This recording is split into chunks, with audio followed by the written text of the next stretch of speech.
దెయ్యం పట్టుకుంది. అందరూ పైకి వెళ్ళండి. అందరికీ కలిపి ఒకేసారి పాడి కట్టేయచ్చు.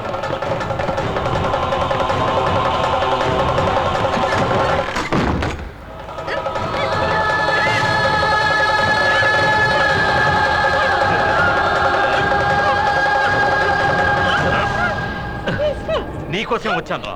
నీ పాలిట ఎముడిని నేనే. నీకు కావాల్సింది నేనే అయితే ఆ అమాయకురాన్ని వదిలిపెట్టేసి మనమిద్దరం తెలుసుకుందాం. అవునరా, ముందు నీ భరతం పడతాను రా. ఆ తర్వాత ఈ గద్వాల్ వారసు.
రోజు నీ చావు ఖాయం.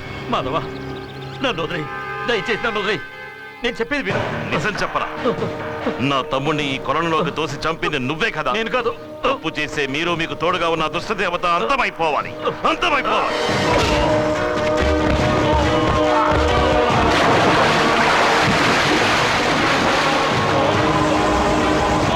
నీచుడు న్యాయదేవత శాసనానికి తలవంచక తప్పదు. నీ మరణం ఎప్పుడో నిర్ణయించబడింది. తీసుకెళ్ళి తిను సావిత్రి, తృప్తిగా తిను.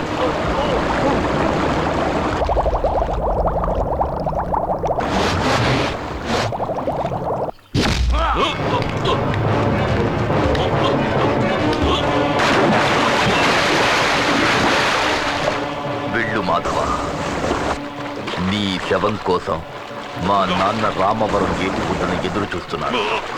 వెళ్ళు, మునికి చావు.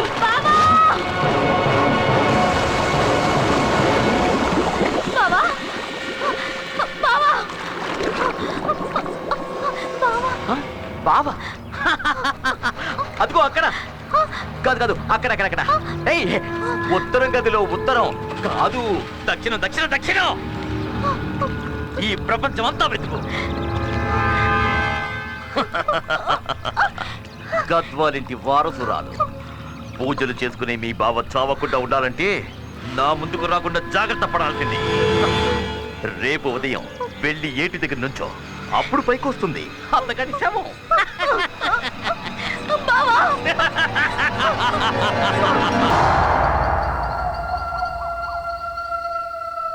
నేను జపించేది అలాగే పలకండి అందరూ. ఇంతకు ముందేమో ఎవరో మాట్లాడకూడదన్నారు, ఇప్పుడేమో ఇలా అంటున్నారు. ఇందులో నేను ఏం చెయ్యాలి? ఏమిటయ్యా? మాట్లాడకుండా గురువు గారు చెప్పాడు.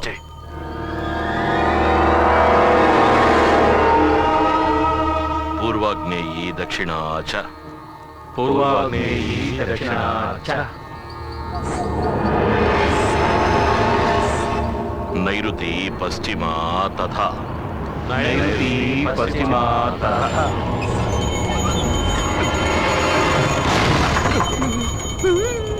వాయవే చోత్తర ఈశాని వాయవే చోత్తరై ఈశాని దిశ అష్టవిమా స్మృత దిశా అష్టవిమా స్మృతా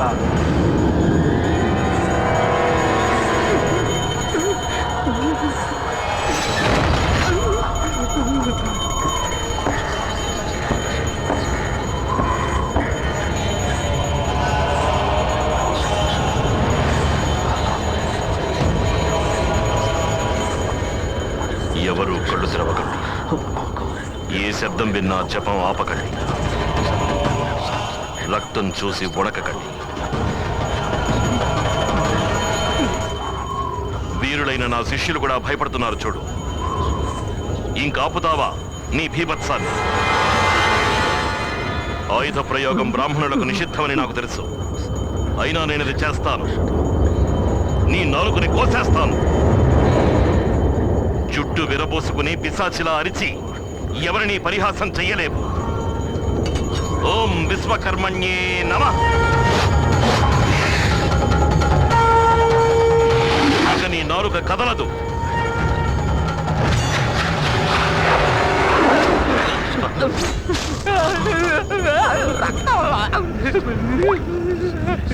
అదిగో రక్తం.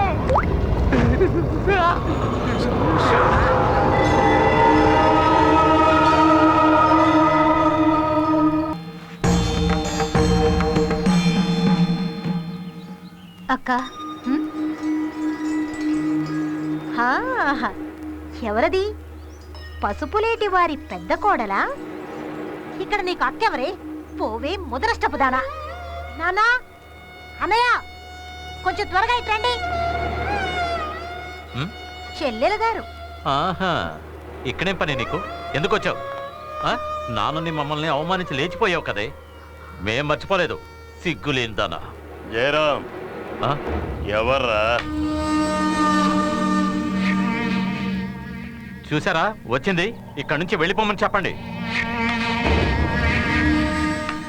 ఇక్కడ ఏం చూడాలని వచ్చావు? తండ్రి కొడుకులు చచ్చారో లేదో తెలుసుకుందామని వచ్చావా? మీ మనసుకే తెలుసు అంతా నాశనం అవుతుంది. రాస్కల్, వాడింట్లో ఊడికొచ్చేస్తున్న నువ్వు మాకు ఉపదేశిస్తున్నావా? ఆగరా. నాన్న, ఆ దేవుడి సాక్షిగా నా కోసం కాదు, నేను మీ అందరి మంచి కోరి చెప్తున్నాను. మంచి కోర వద్దులే. మీరాయనతో గొడవ పడకండి. ఇదే నా కోరిక నాన్న. విన్నారా?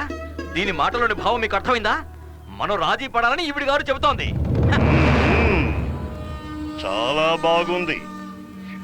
యుద్ధం చెయ్యడానికి ఏరు దాటి పతిదేవుడు వస్తాడు. తర్వాత శాంతి దూతగా ధర్మపత్నిని పంపిస్తారు. ఏంటే ఇందులోని అర్థం? రేయ్, మాధవకి భయం వేసినట్టు. మర్యాదగా వెళ్ళు, లేదంటే నీ శవాన్ని తీసుకెళ్లి వాడి మొహాన విసిరిపారేస్తా. నాన్న చెప్పింది విన్నావుగా? మర్యాదగా ఇక్కడి నుంచి వెళ్ళు. కంస జన్మ, ఎన్ని దెబ్బలు తిన్నా బుద్ధి రాలేదు కదా. అవును, నేను కంసుడే. నీ కడుపులో కృష్ణుడు పెరుగుతుంటే పుట్టాక వాడిని పంపించు. నేను ఇక్కడే ఉంటాను. వాడిని చంపేస్తాను. అంత ఆయుష్ నీకు లేదు జయరాం. దగ్గరకు రాకు. దారి తప్పి పొరపాటున జీవితంలో ఏనాడు మళ్ళీ ఇంటి గుమ్మలో అడుగు పెట్టకు. అర్థమైందా? అనంత, గురుగారు జాగ్రత్తగా తీసుకెళ్ళండి.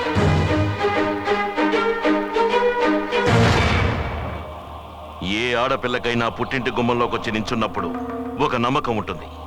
ఎంత కోపంతో ఉన్నా తన వాళ్ళు కాదు పొమ్మనరు అని. నువ్వది చెడగొట్టావు. పగతో నిండిన నీ మనస్సు పితృస్థానానికి ఉన్న విలువని మర్చిపోయింది.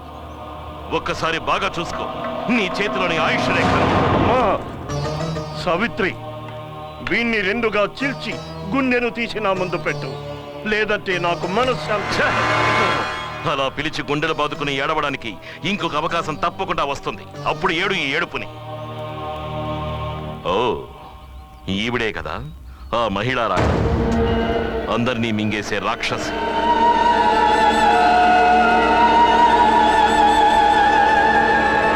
ఏయ్! ఈ దుష్ట దేవత బయటికి వచ్చేలా చేసి అంతం చేయకుండా వదిలిపెట్టను నేను. గుర్తుంచుకోండి.